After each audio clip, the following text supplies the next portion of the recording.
a essa cadeira, não, mas é um privilégio estar nela pela 101ª vez em 4 anos e meio de mandato, na presidência de uma sessão do Senado Federal. Isso é fruto da sua assiduidade, que é um dos graves defeitos que Vossa Excelência tem. Olha, exibe. Ele acha um defeito da gente, é impressionante, né? Esse é o homem dos vídeos. E ele cantando em francês. E o duro é que a minha mulher canta em francês também e se apaixonou por você. Pela sua música, que fique bem claro. Ok? Bom, primeiro eu queria dar um abraço especial aqui. Deus e saúde a todos e todas que estão na galeria do Senado Federal e que são apoiadores de uma PEC que evidentemente eu vou votar a favor, que é a PEC 7 de 2018, dos servidores dos ex-territórios. Tenho certeza que essa casa a aprovará, com certeza, na sessão de hoje. Com prazer, na tribuna, para o uso da palavra, o pai de uma filha linda, que cada vez dá mais alegria a ele, meu amigo pessoal, voz forte de Rondônia, senador Marcos Rogério, com tempo de 10 minutos e aquela tolerância que o senhor sabe que eu dou. Não para o Eduardo Girão, que ontem falou 2 horas. Tem cabimento?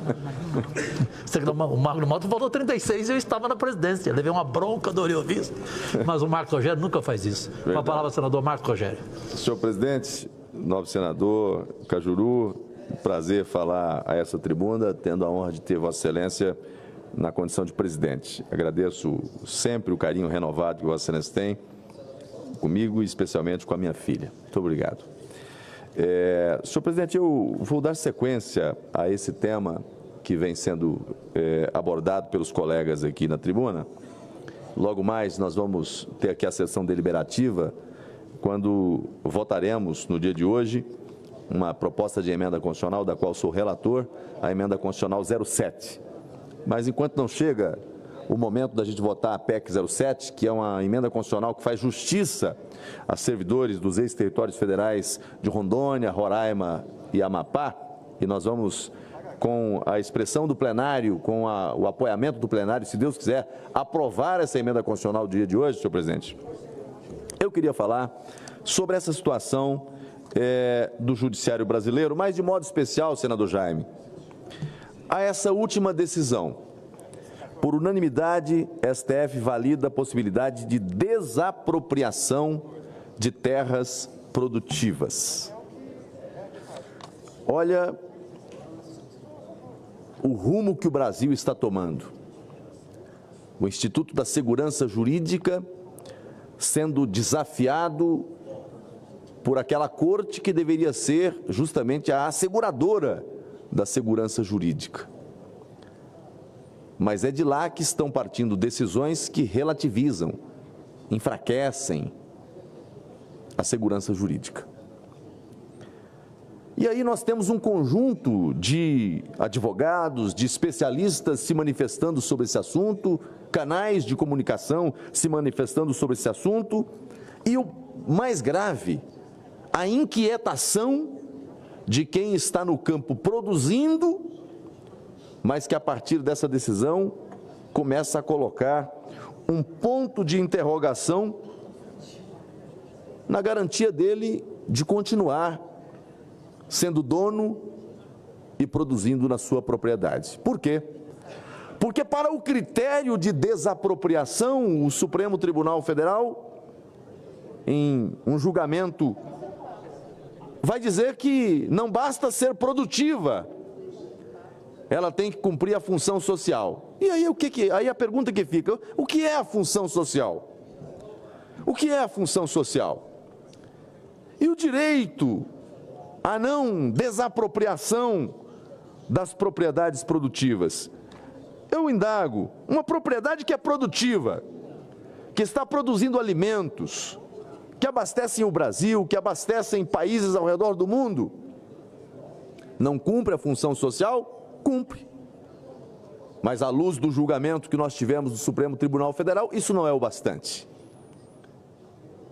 Daqui a pouco, senhor presidente, alguém, senador Exalci, senador Rogério Marinho, que está lá e que foi inclusive abrigado pelo novo Código Florestal, mas que teve no passado uma situação em que a supressão da vegetação foi além daquilo que previa a lei, e já passou por um proprietário, por outro proprietário, está no terceiro, quarto, aí vem uma lei que consolida tudo, e que até hoje não conseguiram dar efetividade a essa norma.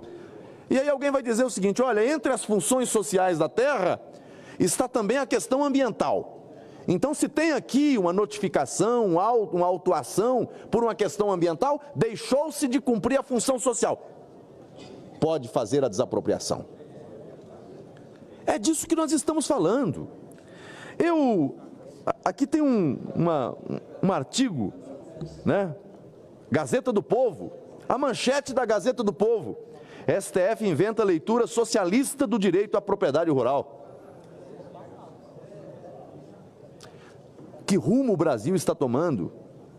Já há muito tempo, vi aqui uma outra fala do doutor Antônio Carlos Carneiro, advogado, também falando dos riscos dessa decisão e que ela desafia o texto constitucional. Mas o texto que mais me chamou a atenção, e eu queria ler esse texto, senhor presidente, é um editorial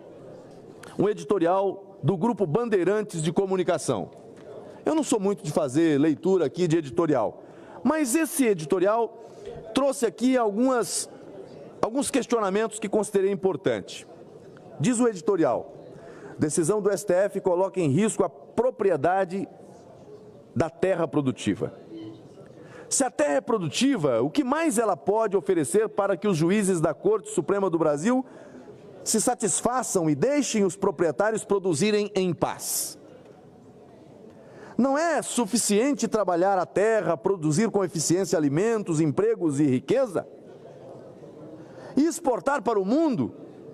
A decisão alucinada de colocar em risco a propriedade da terra produtiva numa exigência descabida de função social é uma conspiração contra o mais elementar direito de propriedade. E uma agressão exatamente ao que esses juízes alegam defender, que é a função social da terra, uma resultante natural da produtividade, que só uma visão deformada da realidade não reconhece. Brandindo a Constituição à maneira dele, a maioria do colegiado do nosso Supremo Tribunal, ao punir a propriedade da terra produtiva, está, na verdade, fortalecendo a produção da insegurança jurídica, do desrespeito ao trabalho, da incerteza no campo, do boicote à economia. E do que é mais grave, a sensação de ameaça permanente entre os que produzem na terra, causada pela crescente e perigosa descrença na justiça. Esta é a opinião do Grupo Bandeirantes de Comunicação. Estou lendo aqui, justamente, um artigo, um editorial do Grupo Bandeirantes de Comunicação, falando dessa decisão, repito, que relativiza o direito de propriedade. Senhor presidente, e não para por aí, meu caro senador Jorge Seife, nós estamos vendo agora um debate, que aliás o Senado Federal vai ter oportunidade de debater sobre ele, votar sobre ele, que é a questão do marco temporal. Está lá o tema sendo tratado também no âmbito do Supremo Tribunal Federal, atropelando aquilo que o parlamento já decidiu. Nós tivemos recentemente, senador Cajuru, a questão das drogas.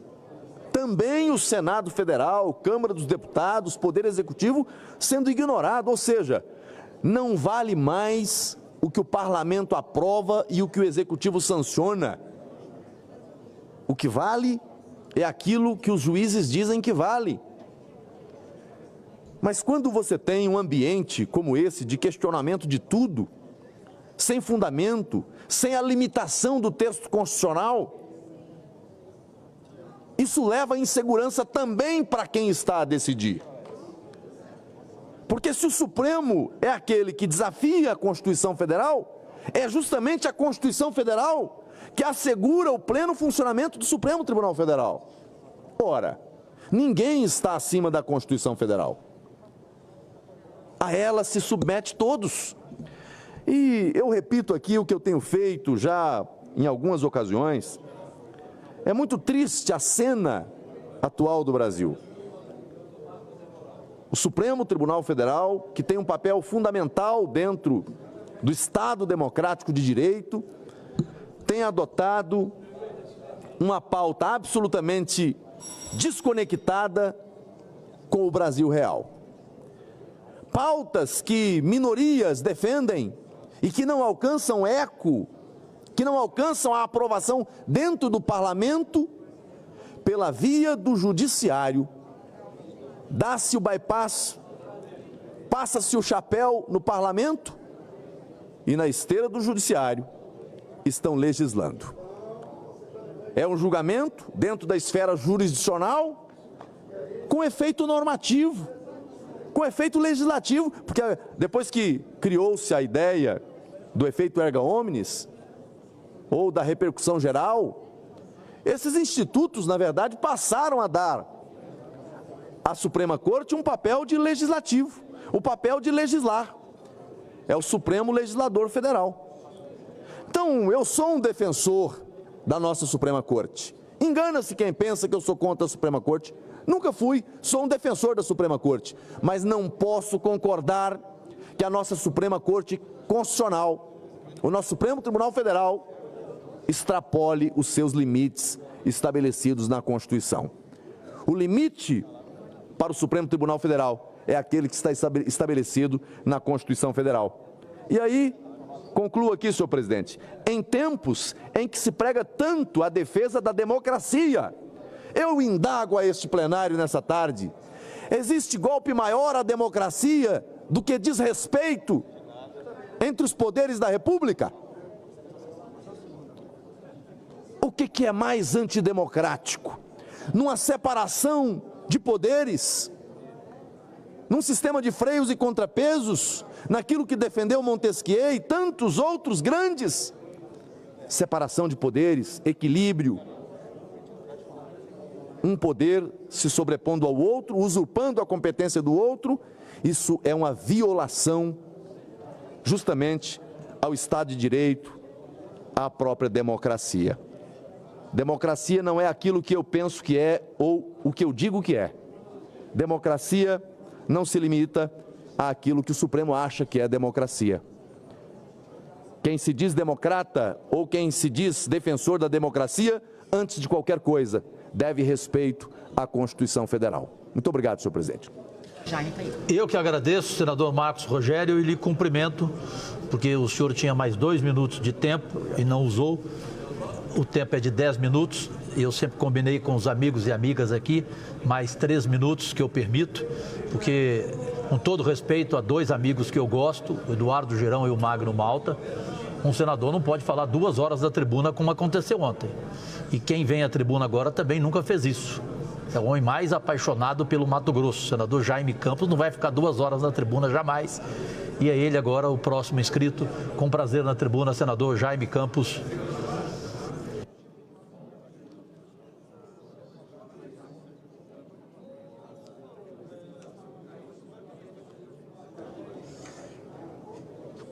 Senhor presidente, precário, estimado amigo senador Cajuru, senhoras e senhores senadores, primeiro eu quero ressaltar aqui a fala proferida pelo ilustre e eminente senador Marco Rogério, do estado da Rondônia, sempre competente, zeloso de tudo aquilo que faz aqui como relator, como autor. Foi cirúrgico na sua fala aqui, em relação a tudo aquilo que está acontecendo, lamentavelmente, em nosso Brasil.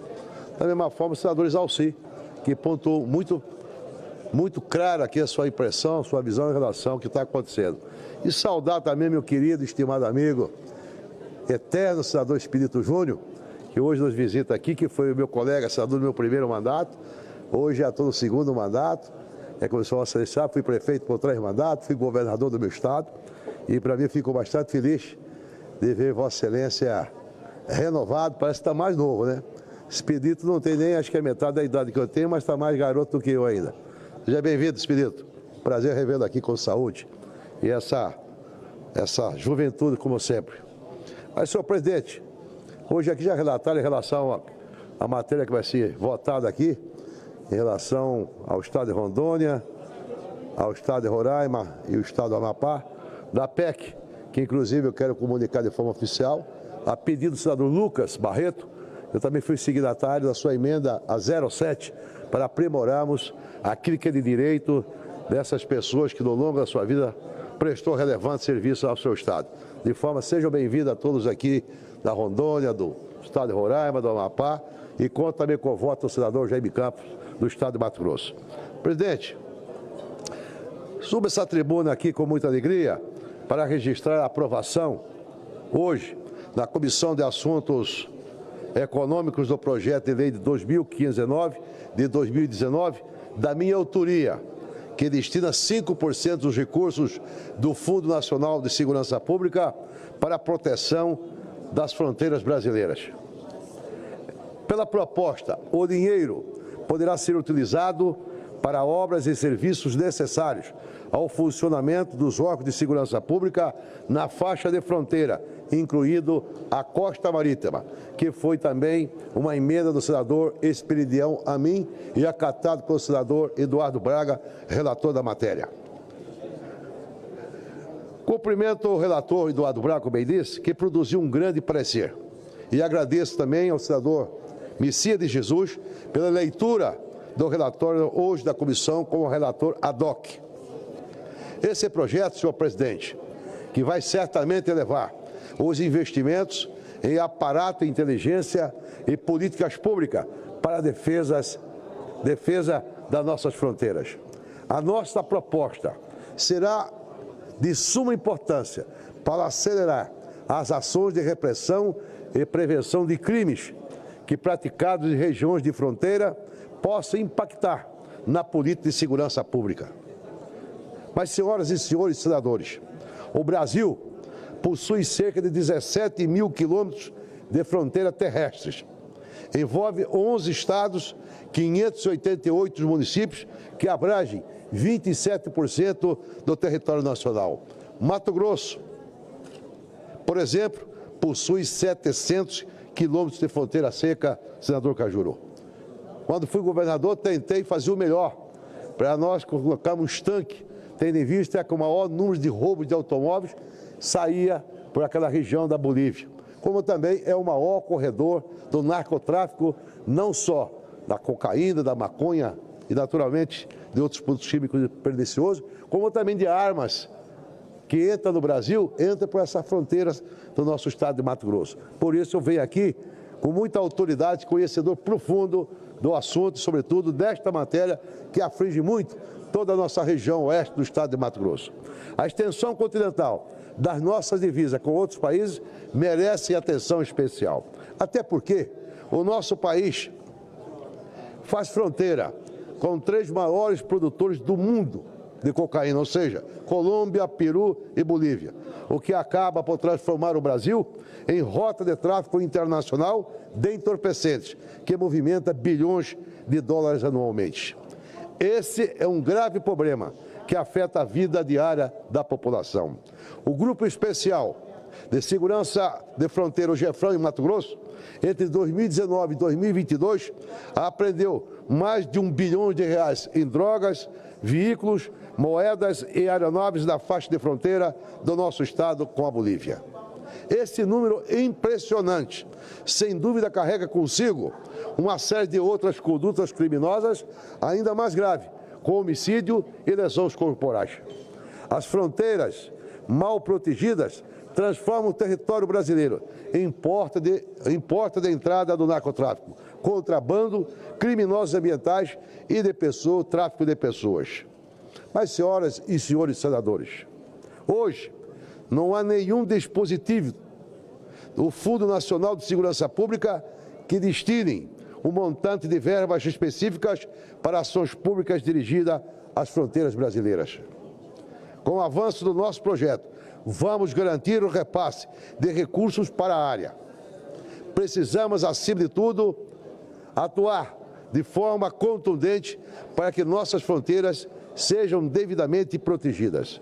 A aprovação do PL 2519 de 2019 é uma forma de combater a criminalidade, resguardar o território nacional e defender a população brasileira. Enfim, eu acho que são medidas como essa que não vamos evitar tudo isto que está acontecendo, lamentavelmente, no nosso país. E, por outro lado, o que eu defendo a tese, senhoras e senhores senadores, Por exemplo, o Mato Grosso, ano passado, leiloou de materiais apreendidos, seja de aeronaves, de automóveis e até mesmo de fazendas que foram expropriadas, mais de 200 milhões de reais. O que ocorre, senador Cajuru, nosso presidente? É de que esse recurso é leiloado lá do Estado, vem para o governo federal, para o Tesouro, e quase nada é devolvido. A tese que eu defendo, e nós vamos apresentar um projeto, é de que, aonde é apreendido, seja avião, seja terra que é expropriada, seja automóvel, seja dinheiro, ele tem que ficar pelo menos 30% lá no estado de origem. Caso contrário, os recursos vêm para Brasília e não retorna para o estado onde fez todo esse trabalho, que atuou de forma competente, inteligente, na apreensão daquilo que certamente fazia o caixa daqueles que praticam crimes, sobretudo na área do narcotráfico. Portanto, eu quero encerrar a minha fala, senhor presidente, dizendo da importância deste projeto, que nós tivemos a primazia de ser o autor, e hoje, aqui de público, eu quero agradecer ao senador Vanderlan, como presidente da Comissão de Assuntos Econômicos, de colocar na pauta e ser votado, e esta matéria, ela é a caráter terminativo. Após a votação, como concluímos no dia de hoje, ela será remetida, encaminhada para a Câmara, para que possa ser votado com a maior brevidade possível, para atendermos com certeza aquilo que é o clamor da sociedade, de mais segurança, de mais paz e, sobretudo, de nós evitamos esse caos que, lamentavelmente, uma grande parcela das famílias brasileiras está convivendo. Mas, concedo a parte do senador, querido Flávio Arnes, Vossa Excelência vai pedir para a questão pela ordem, tenho certeza. Eu quero encerrar agradecendo a oportunidade de dizer que esta é uma contribuição que nós temos que dar em defesa dos interesses do povo brasileiro. Muito obrigado, senador. Senador Jaime Campos, parabéns por mais um projeto de lei de sua autoria, ousado, diferenciado, e também aproveito para cumprimentar aqui os trabalhos do goiano Vanderlan Cardoso na presidência da Comissão de Assuntos Econômicos. O próximo senador, já sei pela ordem, claro, o próximo senador inscrito quer deixar para falar mais tarde, o Zequinha Marinho do Pará.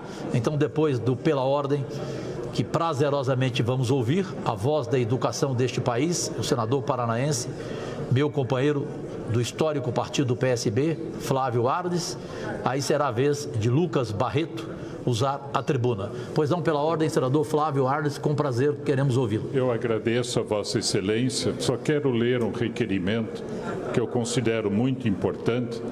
Requeiro, nos termos do artigo 222 do Regimento Interno do Senado Federal, inserção em ata de voto e aplauso à poetisa e grande educadora paranaense Cloris Casagrande Justen, pelos seus 100 anos de vida completados no próximo dia 15 de setembro. Falar da querida professora Cloris nessa data tão significativa é motivo de alegria e de orgulho para nós paranaenses. É falar de uma vida de dedicação, amor e devoção à educação e à cultura, suas grandes paixões.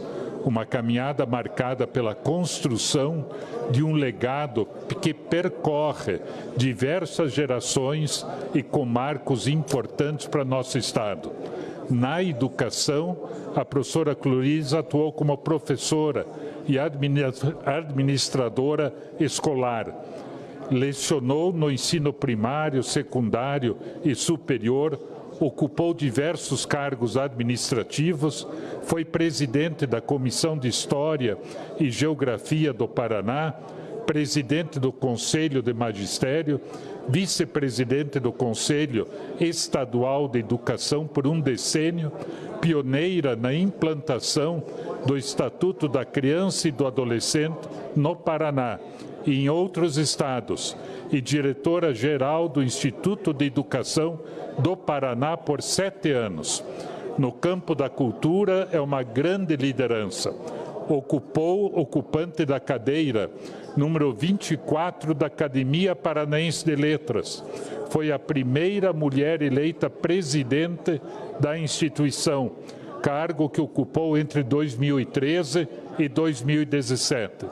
Também presidiu o Centro Paranaense Feminino de Cultura, sendo responsável pela construção da sede própria da entidade, que é considerada a mais antiga instituição feminina independente de Curitiba. Participa também da Academia Feminina Paranaense de Letras, da Academia Paranaense da Poesia e da Academia Sul-Brasileira de Letras. Durante seu período à frente da Academia Paranaense de Letras, tivemos a oportunidade de atuar conjuntamente em iniciativas importantes, como a implantação do programa Academia Vai à Escola, para fortalecer o ensino da história e cultura do Paraná junto à rede estadual de ensino e na concessão do edifício Belvedere, em Curitiba, para a implantação da atual sede da entidade. Na semana em que celebramos o seu centenário, destaco uma das frases da querida professora Cloris, que diz muito sobre esse momento. Abre aspas. O caleidoscópio do tempo transformou em 1000 estrelas as parcas sementes singelas que semeei pelo caminho. Fecha aspas. E essas estrelas reluzem o brilho do entusiasmo, da persistência, dos ideais e das atitudes voltadas para o bem comum. Professora Cloris, aqui de Brasília, desejo que continue sempre a nos ensinar de todas as maneiras a encontrar a nossa humanidade. Parabéns, querida amiga professora Cloris, e muito obrigado pela enorme contribuição e dedicação ao nosso Paraná. Requeiro ainda, senhor presidente, que seja enviada a cópia do presente voto, conforme dados em anexo. Agradeço pela possibilidade de ler o requerimento e quero cumprimentá-lo, senhor presidente Cajuru, né, como líder do nosso partido, como parlamentar e como uma pessoa altamente dedicada à educação, tendo sido o primeiro proponente da lei do Fundeb no Senado Federal. Então, por tudo isso e por tantas outras coisas, os nossos cumprimentos a Vossa Excelência. Eu sou um aprendiz seu, prazerosamente, senador Flávio Arnes, não só na ética, na sua postura, mas especialmente na questão da educação. Talvez o senador Amin, com a sua cultura, já tenha visto no Netflix, a filha do Ivan Lins, o músico, meu padrinho, a Diana Lins, hoje me falou de um filme extraordinário que mostra que o sorriso é o caminho mais importante para você viver mais na vida. Então, certamente, senador Flávio Arnes, essa educadora que completou hoje 100 anos lá no Paraná, deve ser uma mulher que não abre mão do sorriso, não é isso? Assim como o senador Amin sempre está sorrindo em todos os momentos, nos vídeos do grupo do Senado, e nos dá essa convivência prazerosa, e ele faz o uso agora do pedido pela ordem. Senador Amin, por gentileza. Presidente, lhe agradeço pela 101ª apresentação como presidente ad hoc desta casa, e quero dizer o seguinte: neste ritmo vai merecer ser efetivo. Mas, presidente, o meu pedido é muito singelo. Encontra-se na mesa o requerimento número 760, liderado pela senadora. Cumprimentar aqui, recepcionar aqui o nosso presidente, que retorna ao nosso convívio, nosso senador Ciro Nogueira, e se apresenta em excelente estado de conservação. Lataria, funilaria e pintura ótimos. E tenho certeza que o conteúdo ainda é o mesmo.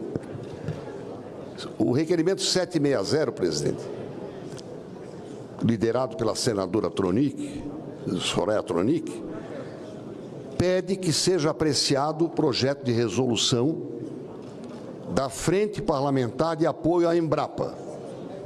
Eu acho que eu não devia dizer mais nada.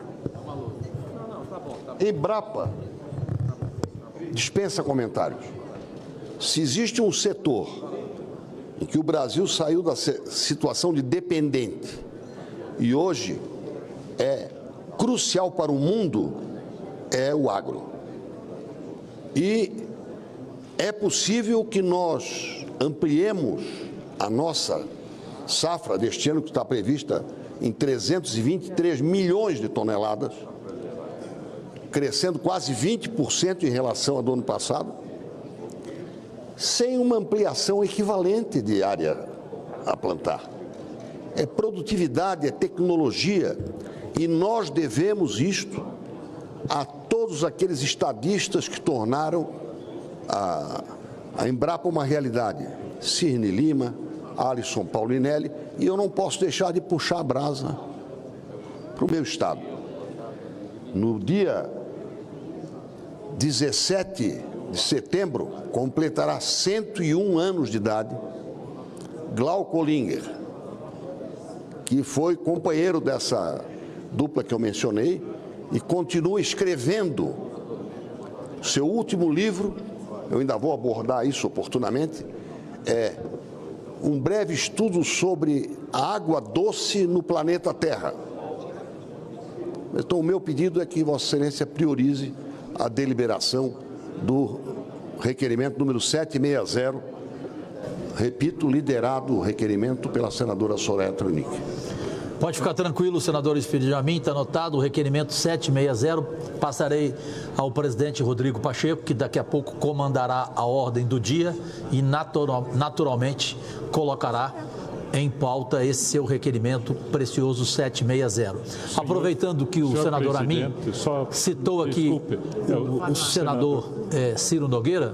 Flávio Arnes. Eu sei, não, apenas para dizer aqui, Flávio, que o Ciro está voltando, todos nós ficamos felizes com a sua recuperação, que Deus te abençoe sempre, e só a sinceridade a lá Cajuru, já que o Amin falou de sua lataria, Ciro Nogueira, que você, por gentileza, permita que Goiás tenha distância da sua lataria. Continue lá pelo Piauí, porque Goiás se incomoda sempre quando você vai para lá, tá? Esse é o Cajuru bocudo, não tem jeito. Senador Flávio Arnes, por favor, de novo, com prazer. É que o senador Espiridião Amin acabou de mencionar o trabalho extraordinário desenvolvido há tantos anos pela Embrapa. Eu quero dizer que a Frente Parlamentar da Agricultura teve o almoço no dia de hoje e a presidente da Embrapa participou desse almoço. E, inclusive, existe o compromisso da Frente Parlamentar da Agricultura para destinar emendas para projetos nacionais de pesquisa da Embrapa. Todos os membros indicarem um mínimo sugerido pela senadora Tereza Cristina, para que a pesquisa possa progredir. É um órgão extraordinário que tanto tem feito pelo Brasil e que tem um orçamento minguado, quase nada, e que eu diria faz milagres a favor das florestas, da agricultura, da agropecuária, né, da questão do carbono, tão atual no dia de hoje e que pode ainda alavancar aí o progresso do Brasil, como política de Estado, né, não de governo, porque a Embrapa já ultrapassou inúmeros governos e sempre foi importante. Sem nenhuma dúvida, senador Flávio Arnes, só temos lembranças positivas e elogios a fazer à Embrapa. Bem, agora pela ordem, seguindo aqui na lista dos oradores, na tribuna, ele que está feliz hoje como uma criança, senador de Roraima, meu companheiro do histórico PSB de Miguel Arraes e Eduardo Campos, senador Chico Rodrigues, porque vai ver a PEC 07 sendo aprovada em homenagem aos 3 ex-territórios do Brasil. E ele me dizia aqui, o senador Chico, Cajuru, isso vai atender a 16 mil pessoas, ou seja, famílias. Senador Chico Rodrigues, com a palavra na tribuna, por gentileza. Meu caro presidente Jorge Cajuru, Vossa Excelência, que sempre que ocupa essa presidência com absoluto zelo e amor à causa política, nos inspira muitas vezes com as palavras de estímulo a que nos dedica. E esse tema, antes de começar o meu pronunciamento, eu gostaria de dizer que hoje é momento de expectativa e euforia nos estados de Roraima, Amapá e Rondônia. E aqui, na verdade, eu vejo ali na tribuna, nosso ambiente recheado de servidores e servidoras dos ex-territórios, né, minha gente, que com certeza estão também ansiosos por esse momento. Acho que hoje a TV Senado vai ter audiência de 100% nesses estados, na expectativa de que nós votaremos a PEC 07 para devolver a esses briosos servidores o direito, na verdade, que eles têm realmente o tanto que trabalharam pelos ex-territórios. Senhor presidente, senhoras e senhores senadores e senadoras, tornou-se mais intenso recentemente o debate sobre a legalização das drogas ilícitas para fins recreativos no Brasil. Esse burburinho se deve, em grande parte, ao julgamento pelo Supremo Tribunal Federal da descriminalização do porte da maconha para uso pessoal. Em julgamento atualmente sustado pelo ministro André Mendonça, os ministros analisaram a constitucionalidade do artigo 28, Lei 11.343, de 2006, a Lei Antidrogas. O artigo considera crime adquirir, guardar, transportar ou cultivar entorpecentes para consumo pessoal. Quando foi suspenso pelo pedido de vista, o placar do julgamento estava registrando vantagem de 5-1 em favor dessa maldita descriminalização. Vejo esse julgamento com preocupação por dois motivos. O primeiro foi o que moveu o presidente desta casa, senador Rodrigo Pacheco, a se manifestar recentemente em defesa das prerrogativas legislativas do Congresso Nacional. Em manifestação que considerei bastante adequada, o presidente disse entender que o Supremo incorria em equívoco grave ao descriminalizar o porte da droga para consumo pessoal. Alegou Sua Excelência, em manifestação com a qual concordo plenamente, que cabe ao Congresso discutir a questão e que a decisão do STF não pode ser contrária à lei antidrogas. Agrava essa decisão do Supremo o fato de que ele a considerou matéria de repercussão geral. A segunda razão que me preocupa nessa discussão é que uma efetiva descriminalização do porte de maconha para uso pessoal representa, a meu ver, a ponta de um perigoso iceberg. Vejo esse movimento como um ponto de partida para um processo de legalização das drogas no Brasil, a exemplo do que acontece em tantos outros países na atualidade. Sou evidentemente contra a legalização de drogas. Temo que, aos poucos, sob um manto de ideias modernas e igualmente daninhas, se caminhe nesta direção. Os motivos pelos quais entendo que não se deve legalizar as drogas no Brasil são muitos e bastante conhecidos, mas não custa reprisá-los, até porque estamos vivendo uma batalha de convencimento. A primeira questão é a que envolve a saúde das pessoas. São já extremamente comprovados os efeitos maléficos do uso de drogas, especialmente se feito de forma continuada. Vou ficar aqui apenas no caso da maconha, considerada por muitos como droga leve e inofensiva, vejam, mas que, no entanto, é claramente reconhecida como o primeiro passo para o uso de drogas ainda mais danosas e perigosas. A dependência da maconha está entre as dependências de drogas ilícitas mais comuns, segundo o estudo denominado Os Usos da Maconha e Sua Legalização do Ministério da Justiça. A cada 10 pessoas que usaram maconha na vida, uma se torna dependente em algum momento. Segundo o último levantamento nacional de álcool e drogas, quase 40% dos adultos e 10% dos adolescentes usuários da maconha são dependentes, sendo mais de 1% da população masculina brasileira dependente desta maldita droga. São inúmeros assustadores.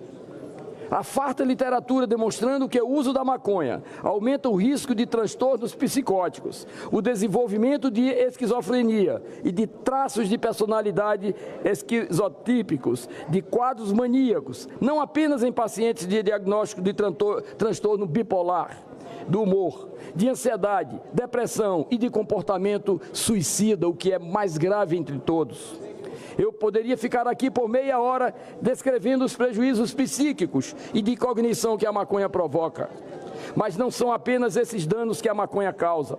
Ainda segundo o estudo do Ministério da Justiça, a maconha fumada tem um alto potencial cancerígeno e está relacionada à baixa resistência imunológica de infecções.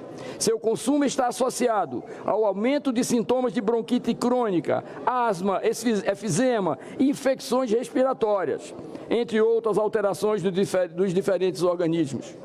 Além das doenças respiratórias, o uso da maconha é um possível fator de risco para o desenvolvimento da pancreatite aguda, principalmente em jovens com idade inferior a 35 anos. Também oferece risco para sintomas cardiovasculares e gastrointestinais e está significativamente associado a um risco aumentado de mortalidade por doenças cardiovasculares, especialmente para os que iniciaram o seu uso antes dos 18 anos de idade. Os riscos no trânsito são outro problema causado pela maconha. O seu consumo eleva o risco para a condução prejudicada de veículos e para acidentes de trânsito. Além do álcool, a maconha é a principal droga detectada nos casos de acidentes fatais de veículos motorizados nos Estados Unidos. Também aumentou o número de acidentes com veículos motorizados, envolvendo testes positivos de THC nos Estados Unidos, sendo mais recorrente nos Estados americanos, que legalizaram ou descriminalizaram o consumo da maconha. Um levantamento do Instituto de Seguros para Segurança na Estrada, nos Estados Unidos, apontou para o risco de se fumar maconha e se dirigir, o que na verdade é um hábito entre os jovens. Segundo esse estudo, houve aumento de 6% do número de acidentes nos estados americanos, onde a droga foi legalizada. No estado do Colorado, o número de vítimas fatais no trânsito aumentou em mais de 31% desde 2013, quando houve a liberação da maconha naquele estado. A associação entre o uso da maconha e violência é outro problema importante. Há evidências que mostram que ela é a droga que mais coloca pessoas em contato com o sistema de justiça criminal em todo o mundo. Entre 2014 e 2018, a maconha esteve presente em mais da metade dos casos de pessoas levadas ao sistema de justiça criminal, vejam, minha gente, em 69 países. Estudos a respeito da violência nos países que legalizaram a maconha apontam para um aumento no número de homicídios e de criminalidade nesses países. Mais comumente, esses eventos são vinculados ao acerto de contas entre narcotraficantes e ligados a tensões pelo controle dos pontos de venda após a redução de parte desse mercado absolutamente ilegal. O uso da maconha também traz prejuízos à vida profissional e à produtividade da nossa economia. Estudos sugerem ligações específicas entre o uso da maconha e maus resultados no trabalho, como aumento do risco de ferimentos ou acidentes. Um desses estudos, com funcionários dos Correios norte-americanos, mostrou que os que testaram positivo para a maconha antes de iniciarem no emprego respondiam por 55% mais casos de acidentes, 85 mais ferimentos e 75 mais faltas no trabalho, em comparação com aqueles que testaram negativo para o uso dessa maldita droga. Esses são apenas alguns dos prejuízos que a descriminalização das drogas certamente trará. Mas é preciso considerar ainda que não há legalização de drogas que acabe com mercados ilícitos. Basta ver o que ocorre nos Estados Unidos com a epidemia de mortes por opioides. Outra evidência clara disso é o contrabando de bebidas e de cigarros no Brasil. Ademais, a logística do narcotráfico e do contrabando de cigarros para a fronteira entre o Brasil e o Paraguai se vale das mesmas estruturas do crime organizado, o que mostra, uma vez mais, o risco de legalização da maconha. Números publicados pelo jornal Folha de São Paulo mostram que 10 anos após a legalização do comércio recreativo de maconha por 2 estados americanos, a indústria de droga cresceu enormemente. Hoje, mais de 20 estados legalizaram a droga e 18 liberaram seu uso tradicional. Em 2022, esses estados venderam 30 bilhões, ou seja, de dólares, ou seja, 150 bilhões de reais em cannabis, mais que o mercado exportador de carne brasileiro. Vejam a dimensão e a grandeza desse problema, minha gente. Mas esses números são pequenos quando comparados às vendas ilegais que persistem nos mesmos estados nos Estados Unidos. São 77 bilhões de dólares, ou 72% do total, segundo a matéria. Na Califórnia, o maior mercado do país, as vendas não regulamentadas foram estimadas em 8 bilhões de dólares, contra 5,4 bilhões do comércio legal em 2022. Entre os estados sem legalização, o Texas lidera a lista das vendas ilícitas, estimadas em 6,4 bilhões de dólares, de acordo com o relatório da New Frontier Data. Como se pode ver, são inúmeros os motivos pelos quais há temores fundados em relação à descriminalização das drogas no Brasil, e, em particular, a descriminalização da maconha, que pode acontecer em breve com a decisão do Supremo. Precisamos nos acautelar e estudar profundamente este problema, complexo, perigoso para toda a sociedade brasileira, antes de nos aventurarmos em políticas modernosas que podem trazer sérias consequências à sociedade. Fico alerta para que olhemos sempre com cuidado antes de darmos esse passo perigoso. Portanto, senhor presidente, eu gostaria de concluir o meu pronunciamento dizendo que, na verdade, assusta todas as famílias. Esse é um tema da liberalização das drogas, que pode, na verdade, causar um abalo, à sociedade brasileira. Nós entendemos que os pais, as mães de família, na verdade, veem como um verdadeiro fantasma. Nós, brasileiros, de um modo geral, vemos, na verdade, como um verdadeiro fantasma a autorização para descriminalizar as drogas no nosso país.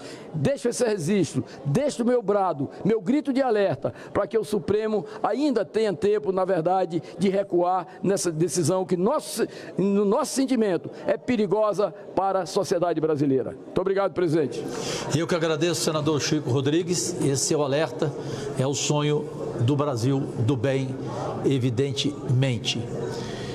Bem, agora também com a mesma alegria de criança, para usar a tribuna pelo tempo de 10 minutos, com a tolerância de 3 minutos, o senador do Amapá, voz forte do Amapá, Lucas Barreto, e a felicidade se justifica porque haverá unanimidade na aprovação da PEC 7/2018, a 07, dos servidores federais dos 3 ex-territórios do Brasil. Senador Lucas Barreto, na tribuna, por gentileza. Vai falar daí mesmo? Um homem alto como o senhor pode falar de onde o senhor quiser, né?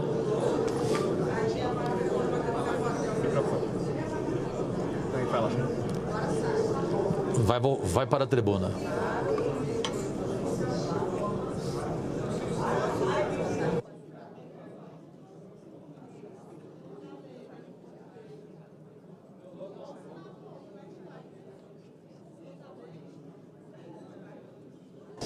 Senador Lucas Barreto.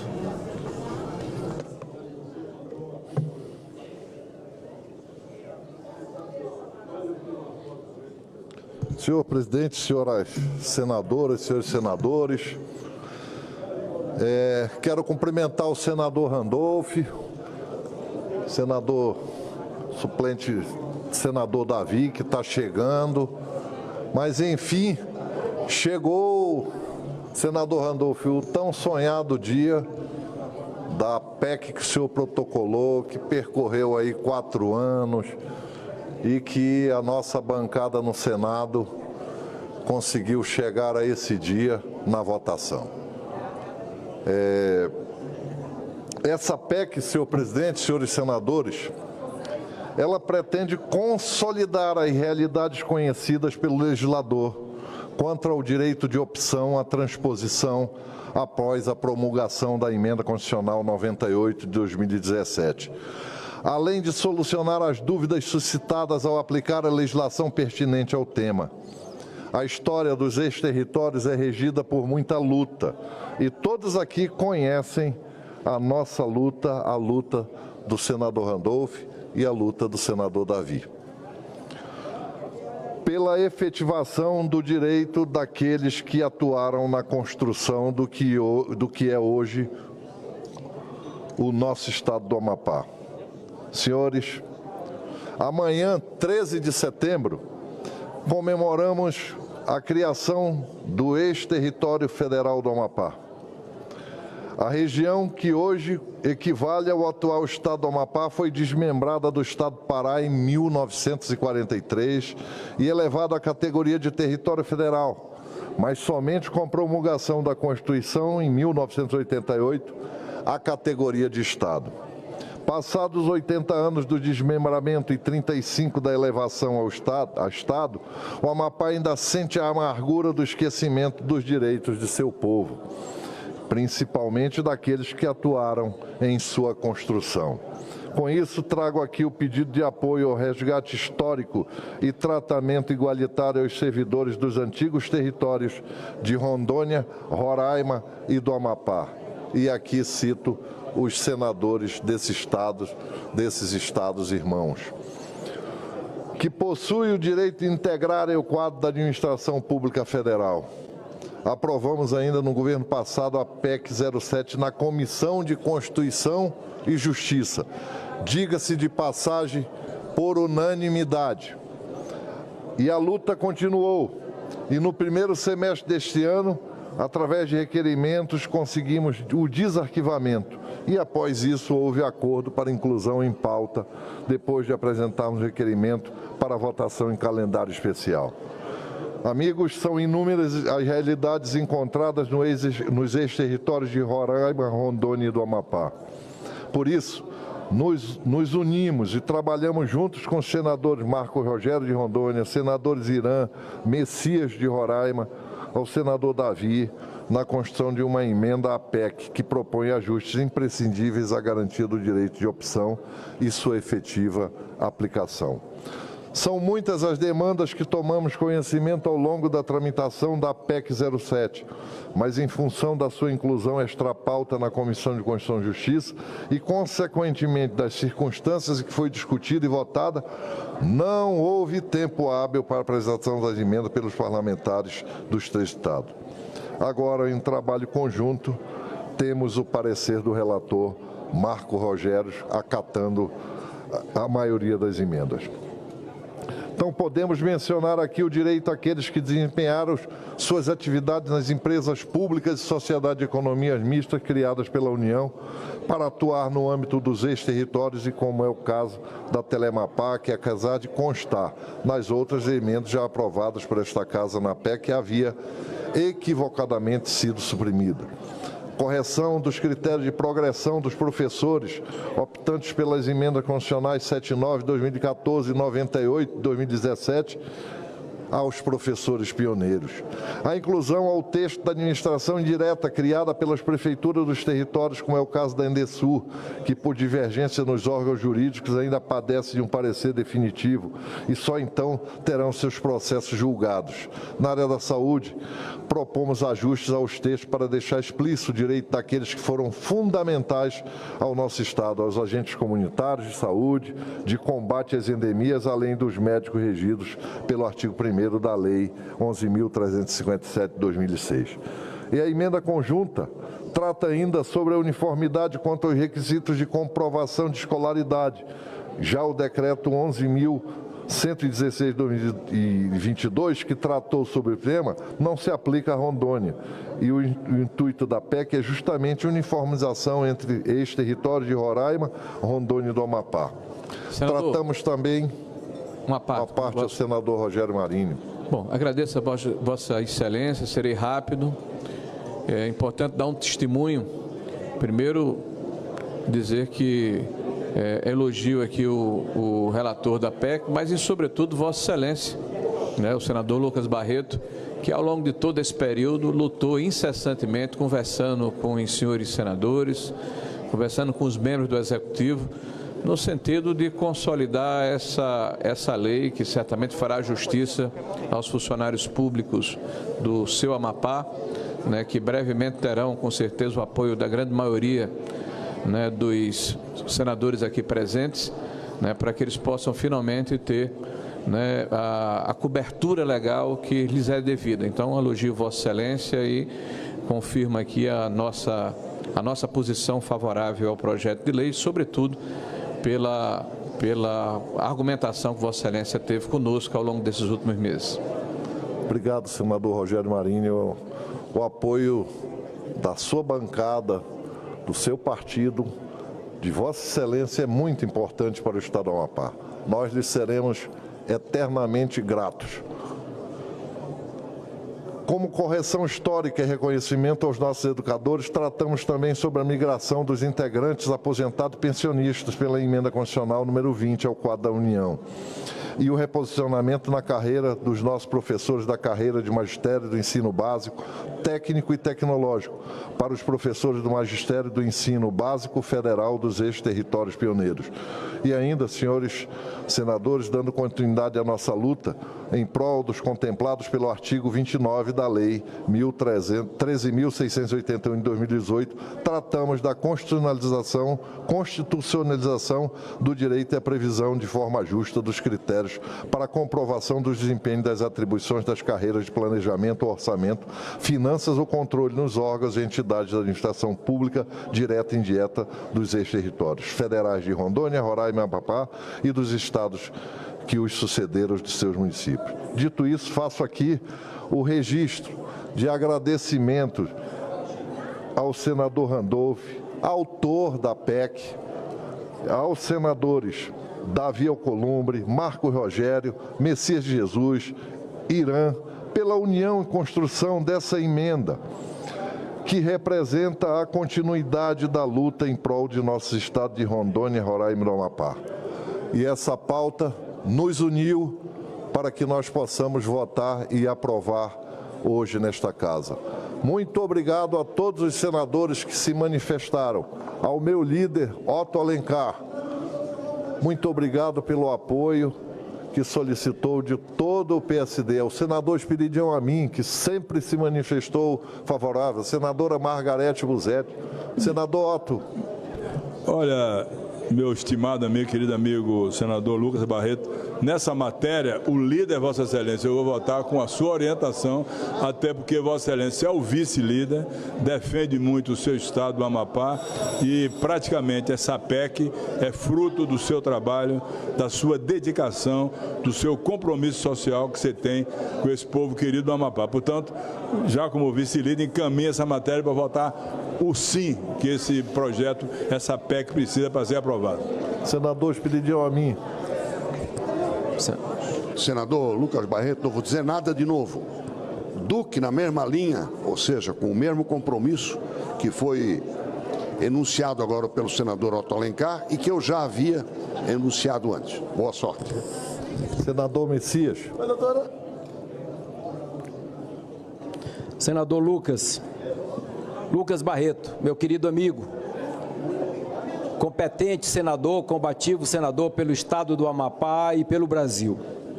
Eu quero me unir ao pronunciamento de Vossa Excelência para também cumprimentar o senador Randolph Rodrigues pela apresentação desta oportuna emenda constitucional, proposta de emenda à Constituição, que definitivamente vai corrigir erros e injustiças cometidas com a população do estado de Roraima e do Amapá, quando na condição de territórios. Da mesma forma, ao nosso querido amigo senador Davi Alcolumbre, que prontamente,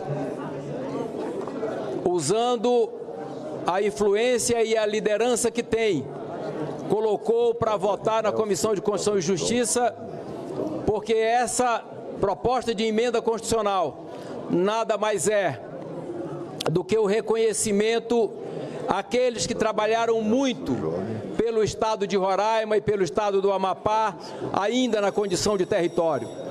Os demais estados, como o estado de Rondônia, tiveram 10 anos para esse reconhecimento. Somente Roraima e o Amapá é que tiveram 5 anos. Portanto, a todos os trabalhadores do ex-território de Roraima e do Amapá, homens e mulheres que merecem esse reconhecimento, eu quero, em nome deles, fazer um apelo, um pedido aqui a todos os senadores e senadoras do Brasil, pela aprovação da proposta de emenda à Constituição 07, de autoria do senador Randolph, e que, como Vossa Excelência disse, senador Lucas, uniu todos nós, porque é a união pela justiça e, principalmente, é socialmente justo com aqueles que precisavam já ter sido reconhecidos. Nunca é tarde. Aqueles que já saíram, que já foram para outro plano, não teremos mais como fazer. Mas os que estão aqui ainda podem ser reconhecidos, e nunca é tarde para se reconhecer uma justiça e dar o direito àqueles que têm. Portanto, cumprimento Vossa Excelência, cumprimento o senador Randolph, senador Davi, senadores de Roraima, do Amapá e de Rondônia, e agradeço antecipadamente aos senadores do Brasil pelo voto que darão, certamente, em favor dessa PEC que ajuda o Brasil e ajuda os nossos estados. Muito obrigado. Senhor presidente, eu quero também registrar a presença aqui no plenário do deputado Jori, do Amapá, do deputado R. Nelson, do deputado Fabrício Furlan, e em nome da Roseli, cumprimentar todas as pessoas, os amapaenses, rondonienses e roraimenses que aqui no plenário estão, que vieram para participar também desta sessão. Vocês que são abnegados, quantas vezes já vieram a Brasília em busca desse dia aqui tão sonhado. Parabéns, senador Randolph, parabéns, senador Davi, parabéns a todos os senadores que fazem com que essa PEC seja votada hoje, e agradecer ao nosso presidente Cajuru. Vai ficar na história que o senhor presidiu um dia antes de nós comemorarmos 80 anos de território do Amapá e hoje Estado do Amapá. Então será o presente que nós daremos ao Amapá nesses 80 anos. Obrigado, senhor presidente. Obrigado a todos que vieram. E eu que agradeço, senador Lucas Barreto, e parabéns pela sua postura de justiça. Aqui eu sinto que o Senado hoje está em festa, né? Porque quando você ouve a voz de Davi Alcolumbre, pode ter certeza que o plenário fica em festa. Olha os abraços dele, com um beijo molhado dele, né? Desse querido amigo que eu tanto respeito e tanto admiro. Mas o senador Lucas Barreto fez, Davi, eu tenho certeza, como um justo que você um elogio ao autor da PEC, nosso querido, esse homem público raro, o senador Randolph Rodrigues, que só tem um defeito, né? Ele se casa e convida as pessoas depois do casamento. É o único defeito que ele tem como homem público. Mas é uma PEC histórica, e o senador Randolph Rodrigues, ele estava aperreado, né? Ele merece ser cumprimentado sem dúvida alguma. Bem, eu peço permissão ao senador Rogério Marinho, que é o próximo orador inscrito, para que regimentalmente respeitemos uma comunicação inadiável da voz digna da Paraíba, o senador veneziano Vital do Rego, por fineza. Presidente Jorge Cajuru, meus cumprimentos, nossas saudações a Vossa Excelência, são saudações extensivas a todo o colegiado, senhoras e senhores senadores, a todos os presentes, aos servidores e servidores que estão a nos acompanhar nesta tarde solene e que nós haveremos quando da discussão da proposta de emenda à Constituição, à qual referiu-se o senador Lucas Barreto, de autoria do senador Randolph Rodrigues, muito provavelmente e unissonamente engajados em torno do que é justo, nos argumentos sólidos prestados por aqueles que apresentaram enquanto ideia legislativa, receberá o nosso apoiamento. De já, como outros companheiros já o fizeram, nós queremos nos somar ao entendimento comum da Casa pela aprovação dessa proposta de emenda à Constituição. Senador Jorge Cajuru, senhoras e senhores, na semana que nós vencemos, semana passada, houve um encurtamento das nossas atividades em face do dia 7 de setembro. E com isso, nós não tivemos atividades em plenário na quarta-feira. E por essa razão, e tão somente por essa razão, eu não pude, como muito provavelmente outros companheiros não puderam, fazer comentários fazer aqui e prestar uma justíssima homenagem, senador Rogério Marinho, a um companheiro nosso, representante do nosso vizinho estado de Pernambuco, o senador Jarbas Vasconcelos, que anunciou a sua retirada da vida pública. E quando nós ouvimos e recebemos, senador líder Jacques Wagner, uma decisão tomada de foro pessoal por parte de um homem público consagrado em seu estado, mas que também reconhecido foi pela longeva vida pública que teve, nós temos que fazer essas menções, porque nós não vemos produzidos com reiterados momentos ou em reiterados períodos homens públicos da estirpe, da formação, do perfil democrata como é o senador Jarbas Vasconcelos. Então nos fará falta, sem sombra de dúvida nos fará falta, aqueles que gozaram, como eu próprio tive a oportunidade, em 2 instantes, em 2 momentos, como deputado federal, fomos juntos e nos sentávamos e conversávamos, e nessas conversas, evidentemente, quem muito mais aprendia era eu próprio, com aquilo que ele deixava traduzir, com as suas palavras sempre serenas, firmes, com convicções inabaláveis e inquebrantáveis. E aqui eu o reencontrei a partir de 2019, quando eleitos, eu pelo estado da Paraíba e o senador Jarbas Vasconcelos pelo estado de Pernambuco. Senador Jorge Cajuru, quem foi prefeito em 2 oportunidades, governador eleito em 2 oportunidades, senador por 2 mandatos, deputado federal por 3 legislaturas, deputado estadual, não tendo apenas a experiência de ter sido vereador, mas nesse período gozou da confiança dos seus conterrâneos pernambucanos e do reconhecimento público da nação brasileira. Portanto, presidente Jorge Cajuru, eu de certo não me sentiria bem, por conhecidas razões. Mas, além destas que eu trago aqui, o fato de termos estado, como ele ainda está, no MDB. Alguns companheiros, e quero aqui me sentindo com a autorização de fazer essas menções a essa passagem, que foi tão eloquente, que foi tão forte, que foi tão vibrante, a passagem na vida pública do senador Jarbas Vasconcelos. A ele, o nosso desejo de franca recuperação, de longevidade, de vida longa. Isso é o que nós desejamos, porque é merecedor. Repito, reitero, enfatizo.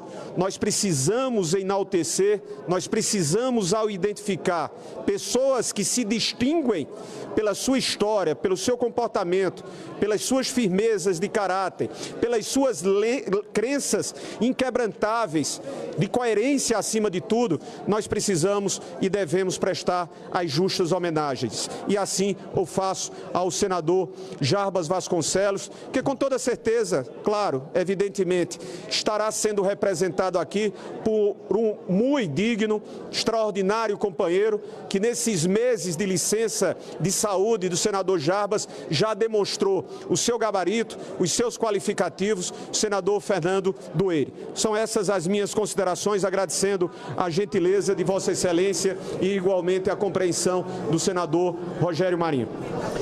Senador veneziano Vital do Rego, nós é que agradecemos essa sua absoluta, justa lembrança de um homem público que deixa história não só neste Senado Federal, história irretocável, como em toda a vida pública.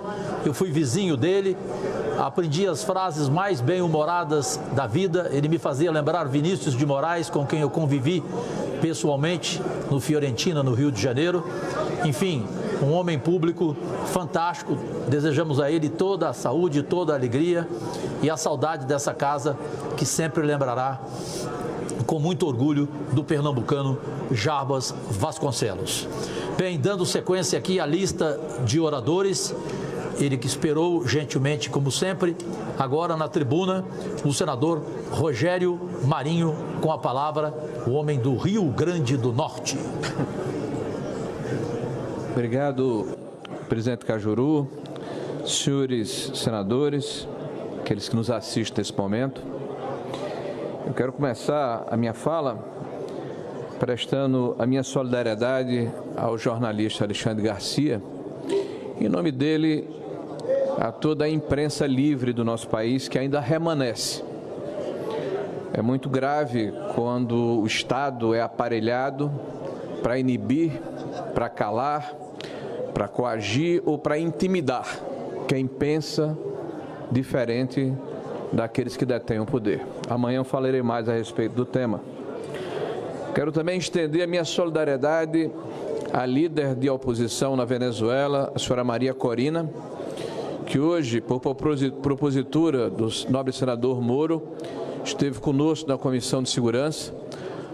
O senhor, inclusive, senador Cajuru, lá estava, falando a respeito da situação daquele país irmão e da forma, eu diria até medonha, de condições de vida e de acesso à liberdade que existem naquele lugar.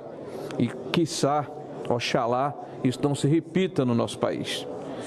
Quero também estender minha solidariedade e votos de pronta saúde e recuperação ao presidente Bolsonaro, que ontem se submeteu, hoje pela manhã, a uma operação, me parece que é a 5ª operação que ele submete, em função da violência que ele foi vítima de uma facada de um opositor, e espero que atos como esse não se banalizem no nosso país, que as pessoas tenham a condição e a oportunidade de expressarem livremente as suas crenças e opiniões. A respeito desse tema, hoje quero falar ao Parlamento Brasileiro, ao Congresso Nacional, ao povo do meu país, a respeito das evidentes posições de hipertrofia de um poder sobre o outro. Em 2017, o Parlamento Brasileiro, o Congresso Nacional, a Câmara dos Deputados, o Senado da República, reformou a legislação de mais de 70 anos, a legislação trabalhista. E quando o fez, numa das várias alterações naquele documento, o senador Davi Alcolumbre determinou, por uma questão de justiça, de livre escrutínio e arbítrio, que o trabalhador brasileiro deveria, prévia e expressamente, de forma individual, expressar a sua vontade de aderir a remunerar um sindicato que o representasse. Pois muito bem, senhores, esse espírito que a lei implementou naquela oportunidade acaba de ser modificado por uma decisão de 10 dos 11 integrantes do Supremo Tribunal Federal, que entenderam que, ao contrário do imposto, que era coercitivo, que era impositivo e que constava na consolidação da Lei do Trabalho e que foi modificado por esse Parlamento para uma questão de livre arbítrio do trabalhador, voltasse a ser coercitivo de uma forma superlativa. E aí eu peço a atenção dos senhores. Ao invés do imposto sindical, senador Jaime Bagatoli, se resgatou dentro da própria CLT a contribuição assistencial que é devida por ocasião da celebração de acordos, entre quem trabalha e quem produz, como uma taxa de remuneração pela atividade daquele sindicato. O tribunal entendeu que essa taxa era devida para o conjunto dos trabalhadores daquela determinada categoria, independente de serem ou não sindicalizados. Nós estamos falando de mais de 40 milhões de trabalhadores brasileiros que têm carteira assinada no nosso país, que passam, a partir desse posicionamento, a terem a possibilidade de forma coercitiva a entregarem até 1/100º da sua renda anual aos sindicatos brasileiros. Para efeito de comparação, lembrem-se que até 2017 era um dia de trabalho por ano, senador veneziano. Agora é 1/100º, até 1/100º da renda, ou seja, 3,5 vezes mais do que era anteriormente. Se falávamos antes de 3 bilhões, agora estamos falando de mais de 10 bilhões de reais. que vão irrigar cofres de sindicatos brasileiros, e eu falo de 17 mil sindicatos, porque o Brasil transformou-se numa fábrica de sindicatos. Aliás, existe no Brasil até o Sindicato dos Trabalhadores em Sindicato. A criatividade daqueles que se apropriaram da vontade dos trabalhadores em função de uma herança, sim senhores, uma herança fascista de Benito Mussolini, que instituiu essa relação promíscua entre o Estado e os sindicatos brasileiros, que determina que há no nosso Brasil unicidade sindical, contra o espírito da Organização Internacional do Trabalho, que determina a pluralidade, a competição, a possibilidade de que os sindicatos possam, através do seu trabalho, buscar o apoio dos seus associados. O que nós estamos na prática realizando é uma espécie de pacto da mediocridade, porque aqueles sindicatos que já trabalham, que já fazem o seu papel de mediar, de negociar, de buscar a melhoria para os seus trabalhadores, esses já são remunerados pelos seus sindicalizados e recebem a contribuição assistencial na ocasião da celebração dos acordos que são celebrados por ocasião das ações impertradas entre quem trabalha e entre quem produz. Mas agora nós universalizamos esse processo, senador Mourão. Nós estamos permitindo que nós voltemos ao famigerado imposto sindical com outra roupagem. É o lobo vestido em pele de cordeiro que vai subtrair de forma obrigatória 3 dias e meio, pelo menos, do suor do trabalhador brasileiro. E o Supremo Tribunal Federal o faz, eivado de boas intenções, imaginando que o direito de oposição poderá ser exercido. Antes de aqui chegar, eu fiz uma rápida pesquisa na internet e encontrei aqui 3 ou 4 demonstrações de que o direito de oposição é para inglês ver. Ela normalmente é celebrada, esse direito de oposição, nos horários em que o trabalhador tem dificuldade de acessar o sindicato, com horário marcado, com fichas oferecidas que são muito aquém da necessidade dos trabalhadores que querem exercer esse direito. E no momento em que vivemos, a época da internet, a época da conectividade, nós vamos esperar que esse direito de oposição seja exercido manualmente, antes de qualquer situação que permita que o cidadão possa se defender por não se sentir representado por aquela entidade. Nós estamos voltando no tempo, nós estamos retroagindo 5 anos, e vejo aqui no plenário a chegada do nosso presidente Rodrigo, e já anunciou em algumas oportunidades que não permitirá o retrocesso dos avanços que foram obtidos através de reformas estruturantes importantes nos últimos 6 anos, entre elas a reforma trabalhista. Eu peço ao presidente do Congresso Nacional que nos ajude a reparar esse dano que vai se tornar irreversível para o trabalhador brasileiro. Nós não queremos impedir o direito dos sindicatos, nós não queremos impedir que haja remuneração pelos serviços prestados, mas nós devemos resguardar o espírito da lei que preserva o livre-arbítrio do trabalhador, que precisa se sentir representado. Vamos discutir a unicidade sindical, que permite que hoje no Brasil se estabeleçam verdadeiros cartórios, porque a carta sindical que é entregue preserva aquele espaço e para aquela categoria há um único sindicato que se perpetua no tempo. Existem vários exemplos de dirigentes sindicais que são mais longevos do que Fidel Castro, não permitem a alternância do poder, não praticam internamente a democracia e o pior, não tem transparência na prestação de contas do recurso que é aferido do trabalhador, até porque só devem prestar contas aos sindicalizados e menos de 10% do trabalhador brasileiro é sindicalizado e os demais 90% de trabalhadores vão bancar essa estrutura que não os representam de fato. Peço ao senhor presidente do Congresso Nacional que se debruce sobre o requerimento que fiz de que projetos de lei que tramitam nessa casa sejam apensados.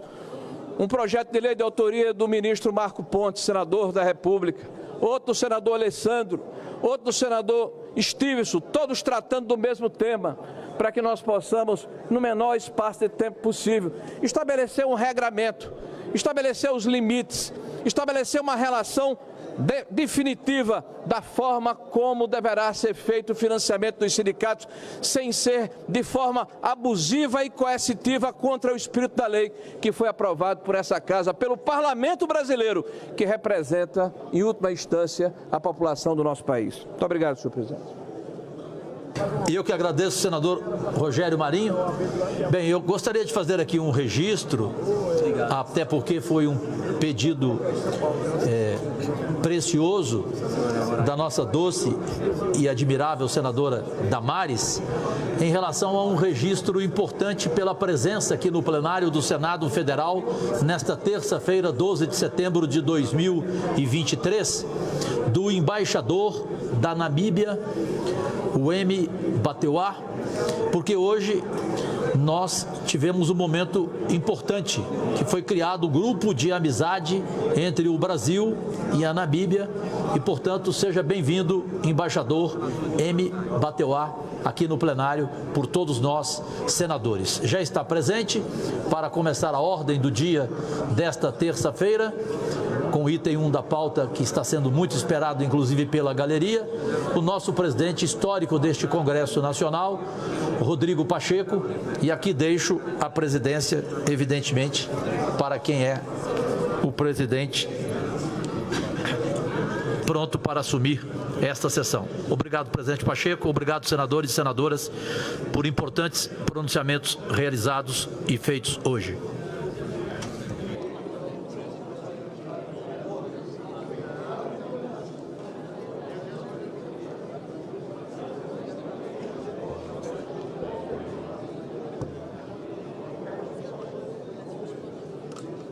Onde?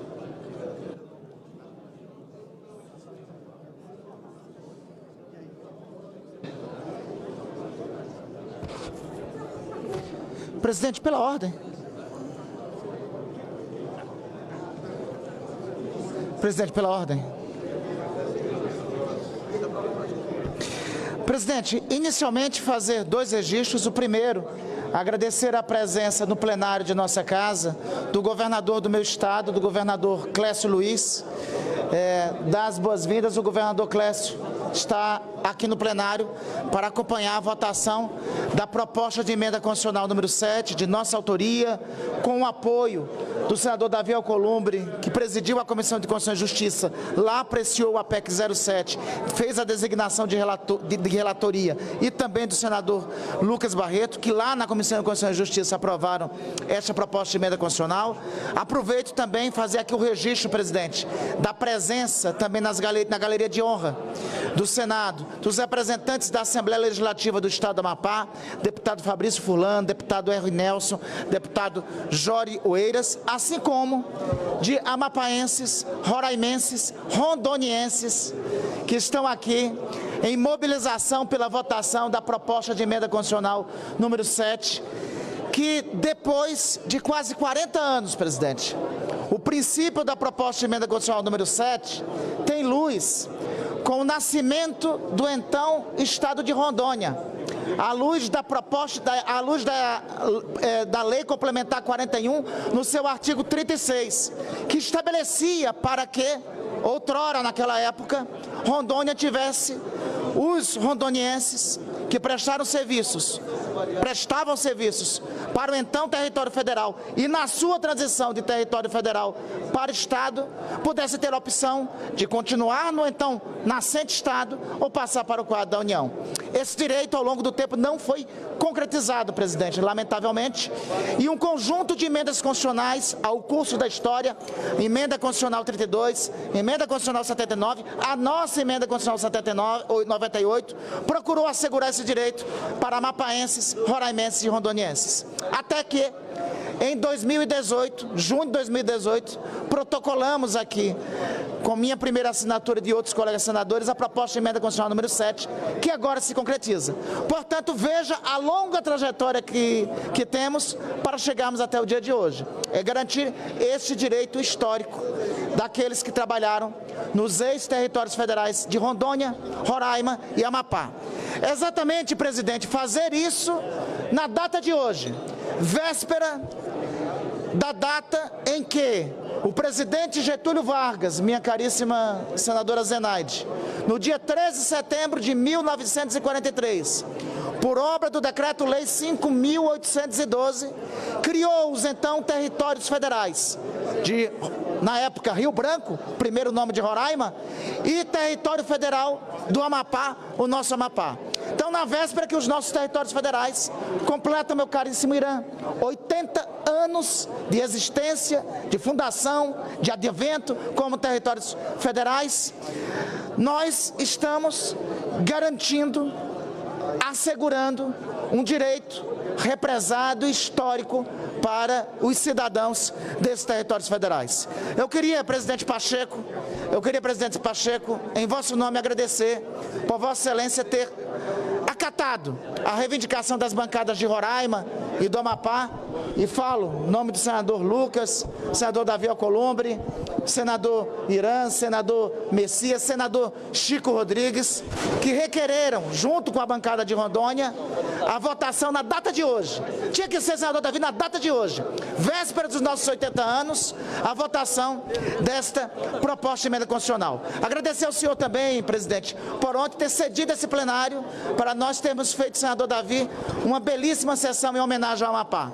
Essa sessão em homenagem ao Amapá, já concluo, presidente, essa sessão em homenagem ao Amapá ontem contou também, e eu queria aqui cumprimentar meu caríssimo amigo Josiel Alcolumbre, presidente do Conselho Deliberativo do Serviço de Apoio à Pequena e Microempresa do Amapá, que em parceria conosco e com o governo do Amapá, o governador Clécio aqui está presente, não só ontem realizamos a sessão solene, como trouxemos o Amapá aqui para Brasília. Quem sair daqui, das dependências do plenário do Senado, correr ali pelo espaço Ivandro Cunha Lima, que dá acesso ao plenário da Câmara e ao plenário do Senado, poderá ver a diversidade, senador Cajuru, dos produtos que nós temos no Amapá. Resultado de um programa do governo do Amapá, com apoio do SEBRAE, chamado Programa Selo Amapá. Ali, presidente senador Davi, modéstia à parte, tem a melhor cachaça de jambu do mundo. A melhor cachaça com gengibre do mundo, a gengibirra que estamos apresentando. Mas não é só isso.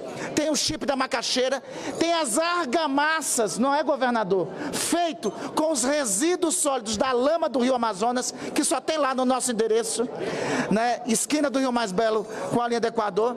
Tem duas empresas, média empresas, produtoras de chocolate, a partir do beneficiamento do cacau nativo, que sai do Cassiporé, duas empresas, a Cassiporé e a Cunani. E eu queria aqui aproveitar, presidente, como não dá só para falar, né? Como a gente tem que fazer propaganda, trouxe os chocolates da Cassiporé e da Cunani aqui para todos, entendeu? Vamos distribuir para adoçar, primeiro aqui para o Cajuru, entendeu?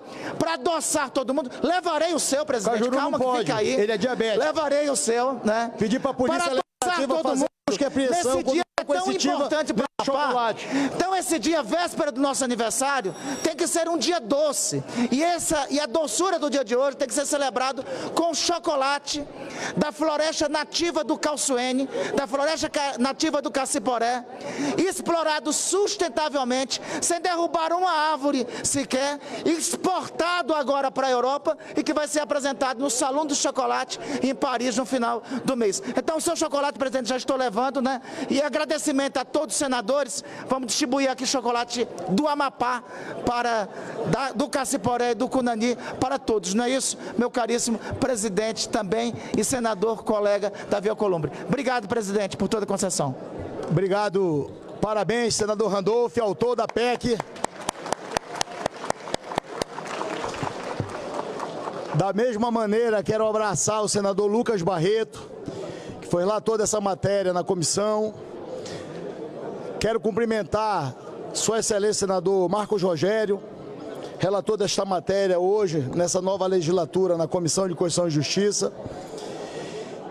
Quero dizer da minha preocupação com o nosso líder Jorge Cajuru, que é diabético e não poderia estar ingerindo esse chocolate na sessão, porque nós estamos precisando do voto dele. Nós temos que cuidar da integridade física dele até o momento da votação em 2 turnos dessa proposta. E a gente tem que chamar agora o médico do Senado, o doutor Otto, que já salvou o senador Cajuru uma vez, para ficar aqui perto. Para a gente deixar... Está ali, senador líder Otto. Muito obrigado. Fique próximo para a gente...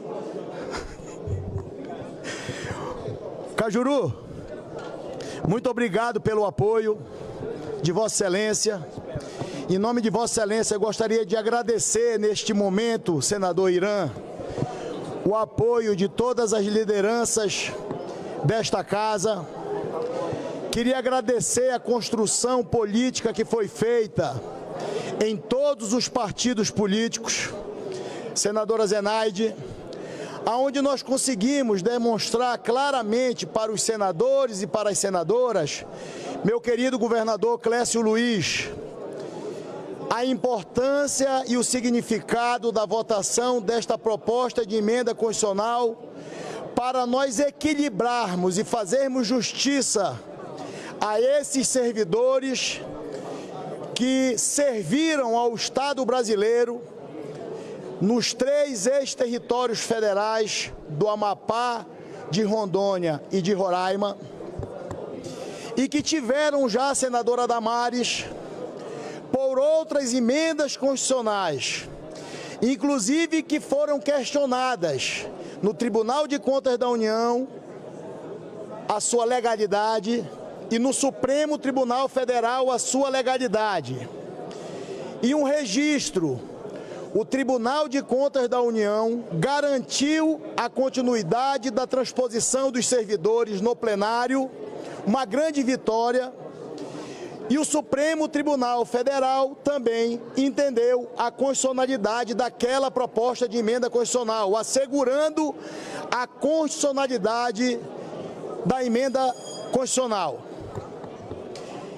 Ocorre que, e eu não quero entrar nas questões técnicas, mas eu quero registrar aos homens e mulheres, servidores públicos desses estados da federação, que durante esta caminhada, e é com esse sentido da aprovação e da apresentação desta proposta, presidente Ciro, nosso querido ministro, é que algumas distorções no decorrer desta caminhada desequilibraram o processo de regularização desses servidores. Além dos problemas pontuais com professores, com policiais, com a Endesul, com outras categorias, a gente está restabelecendo nesta proposta a equidade para Roraima e o Amapá, o que foi feito para Rondônia, deputado Jório Oeiras, deputado R. Nelson e deputado Fabrício Furlan, que são os 3 deputados estaduais designados pela presidente da Assembleia, Aline Serrão, para participar desse dia histórico. Levem os nossos abraços e as nossas felicitações à Assembleia Legislativa do Amapá. Presidente Rodrigo, ocorre que as outras matérias que foram deliberadas como proposta de emenda constitucional e que foram transformadas em lei, elas restringiram o período de abrangência da emenda constitucional para atender os servidores. No caso de Rondônia, se cumpriu a Constituição, dando 10 anos a possibilidade do ingresso desses servidores no quadro da União. E o Amapá e Roraima, mesmo compreendendo, presidente Kátia, que foi uma conquista histórica o que nós construímos para assegurar o direito aguardado por 30 anos desses servidores, senadora Damares, que serviram o Estado brasileiro, que ingressaram nesses territórios federais para servir, repito, nos rincões do Brasil. eles ficaram limitados no texto das outras emendas constitucionais a 5 anos. E um ponto muito importante desta emenda constitucional é a ampliação desse prazo para Roraima e para o Amapá e para Roraima, senador Messias, é a ampliação desse prazo, que é o cerne e o eixo, fora todas as questões de correção e, infelizmente, de interpretação equivocada de alguns órgãos do Estado brasileiro, que não reconhecem, como, por exemplo, o caso desses servidores, e cito o exemplo da Endesul. A gente precisa dar transparência e legalidade a esses atos, porque por um equívoco de interpretação, meu querido deputado Jorge Souza, esses órgãos do Estado brasileiro estão interpretando de maneira equivocada a abrangência dessas emendas constitucionais e dessa legislação. Dito isso, a minha fala, que já está se estendendo muito, mas é para pedir e para agradecer a todos os senadores, a todas as senadoras, e em especial ao presidente Rodrigo Otávio Soares Pacheco, presidente do Senado Federal e do Congresso Nacional, que assumiu um compromisso desde a votação desta proposta Lideroto, na Comissão de Constituição e Justiça, por unanimidade, senador Sérgio Moro, que ele, no momento adequado, iria aguardar a manifestação dos senadores dos estados de Roraima, senador Irã, do Amapá, senador Lucas Barreto, e de Rondônia, senador Marcos Rogério, para onde cada senador precisava construir um ambiente adequado para a votação da matéria. Por isso, os meus agradecimentos, presidente, por estarmos aqui hoje, mais uma vez, sob a liderança de Vossa Excelência, meu querido vice-presidente veneziano Vital do Rego, senador Eduardo Girão, líder Rogério Carvalho, estamos hoje, neste dia, cumprindo um cronograma estabelecido por Vossa Excelência. E nunca é demais agradecer, porque o agradecimento é o sinal da gratidão, e a gratidão ficará guardada no coração do senador Lucas Barreto, no meu coração, do senador Randolfo Rodrigues, em nome dos senadores dos 3 estados, a gratidão a Vossa Excelência por liderar esse processo, por construir essa agenda, por entender e compreender a angústia desses servidores, senador Marcos Duval, e por organizar como um grande líder o calendário de votação desta proposta de emenda constitucional, que é histórica para esses 3 pequenos estados do Brasil, mas aonde tem servidores grandiosos que contribuíram muito e contribuem com a história e com o engrandecimento dos nossos estados. Muito obrigado, presidente Rodrigo. Muito obrigado a cada senador, a cada senadora novamente. Estou repetindo várias vezes para demonstrar, senador Irã, a nossa gratidão por essa construção. É uma gratidão do coração. São milhares de pessoas que sofrem. Infelizmente, nós perdemos algumas aguardando essa luta. Em todos os estados, nós perdemos servidores que lutaram por 3 décadas para que esse sonho se tornasse realidade. Não é uma vitória de um homem só, não é a vitória de um mandato só, não é a vitória de um partido só, é a vitória de milhares de servidores públicos que servem o Estado brasileiro há 3 décadas e que esperavam esse dia histórico para fazermos justiça. Muito obrigado, presidente Rodrigo Pacheco.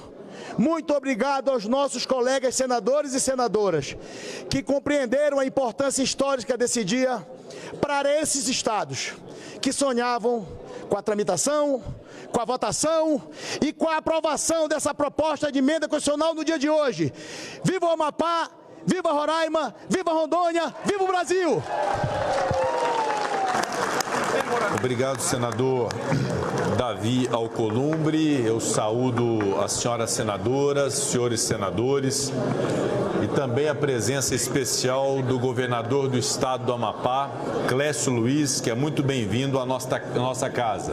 E na pessoa do governador Clécio Luiz, cumprimento todas as autoridades presentes no plenário na data de hoje. Todos os cidadãos e cidadãs que comparecem às galerias do Senado Federal para o acompanhamento da votação da PEC 7 de 2018, é o item 1 da pauta que em instantes será anunciado. Com a palavra pela ordem, senadora Zenaide Maia. Senhor presidente, colegas senadores, já é para discutir a PEC também.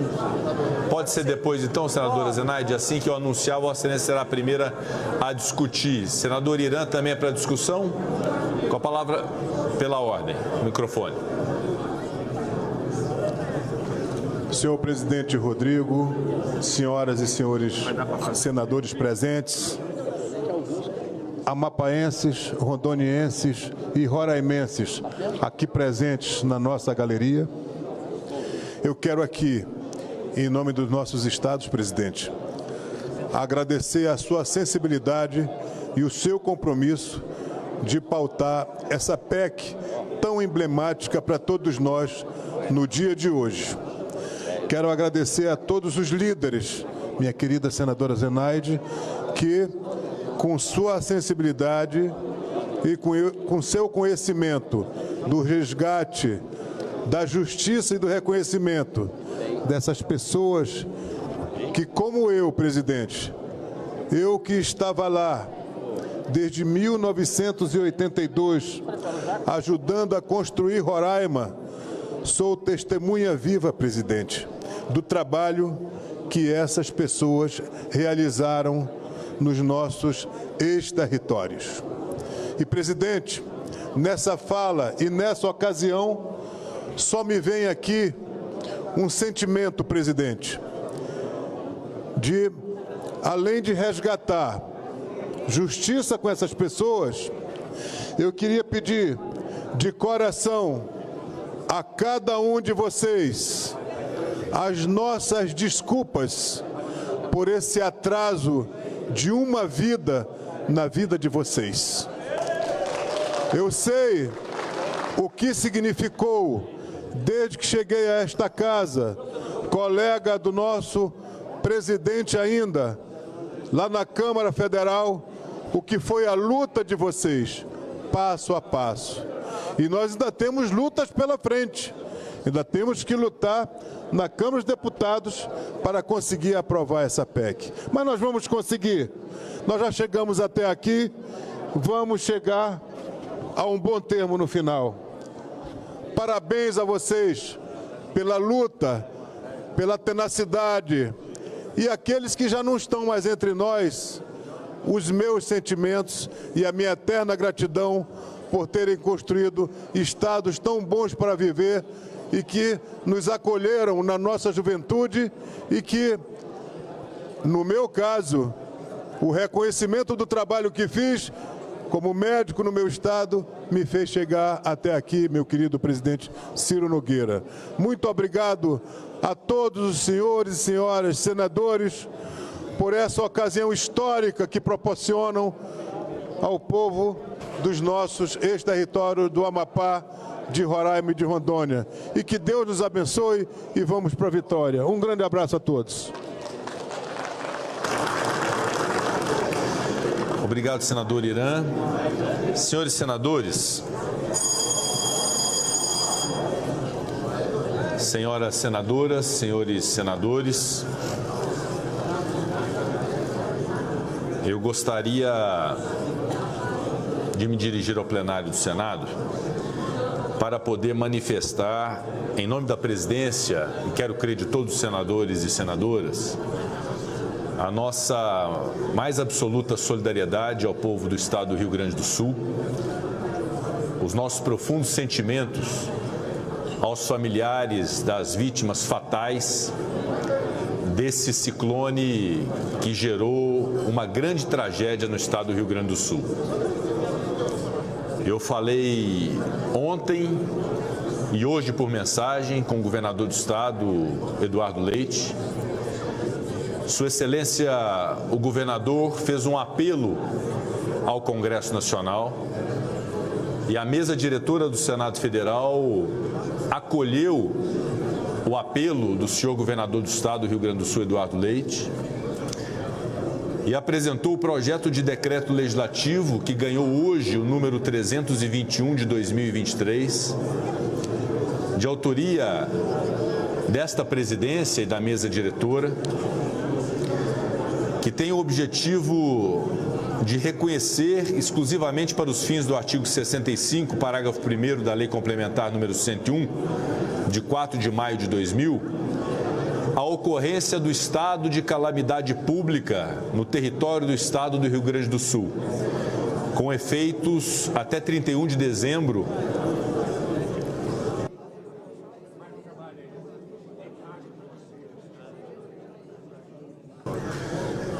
em decorrência dos eventos climáticos de chuvas intensas classificados na classificação e codificação brasileira de desastres, com um código que especifica. O disposto no caput desse projeto de decreto legislativo alcança o Estado do Rio Grande do Sul e os municípios sul-rio-grandenses atingidos pelos referidos eventos climáticos. Portanto, com a permissão da bancada do Estado do Rio Grande do Sul, senador Paulo Paim, senador Hamilton Mourão, senador Luiz Carlos Reis, eu manifesto a nossa solidariedade ao povo rio-grandense e comunico a apresentação do projeto de decreto legislativo pela mesa diretora do Senado para a decretação da calamidade pública naquele estado e nos seus respectivos municípios, pedindo o apoio dos senhores senadores e senhoras senadoras. Eu gostaria também de manifestar nossa solidariedade ao povo do Marrocos, em função do terremoto que assolou aquele país, diversos municípios, diversas regiões, causando muitos mortos. E também acabamos de receber a notícia de uma terrível tragédia na Líbia, com enchentes que causaram um tsunami, já identificados mais de 5.000 mortos, com 10.000 desaparecidos por hora. Por isso, em função de todas essas notícias terríveis e muito tristes, com essas mortes no estado do Rio Grande do Sul, no Marrocos e na Líbia, eu gostaria de pedir para que o plenário do Senado Federal possa observar 1 minuto de silêncio em homenagem às vítimas dessas 3 tragédias, no Brasil, no Marrocos e na Líbia.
Os votos de pesar serão encaminhados à publicação na forma regimental. Senhoras senadoras, senhores senadores, esta presidência gostaria de comunicar ao plenário que no dia 31 de agosto último foram divulgados os vencedores do Desafio de Inovação Senado 200 anos e além, edição que homenageia o bicentenário desta casa, que irá se completar em março do próximo ano. O desafio de inovação é uma das ações previstas pelo Sistema de Inovação e Empreendedorismo Corporativo, SIEC, do Senado Federal, que visa estimular a participação dos colaboradores da Casa no desenvolvimento de soluções inovadoras, valorizando propostas que contribuam para a prestação de um serviço público de excelência. O desafio contemplou duas categorias. A primeira, Senado em Jogo, teve como segmento-alvo o público do ensino médio das escolas públicas brasileiras.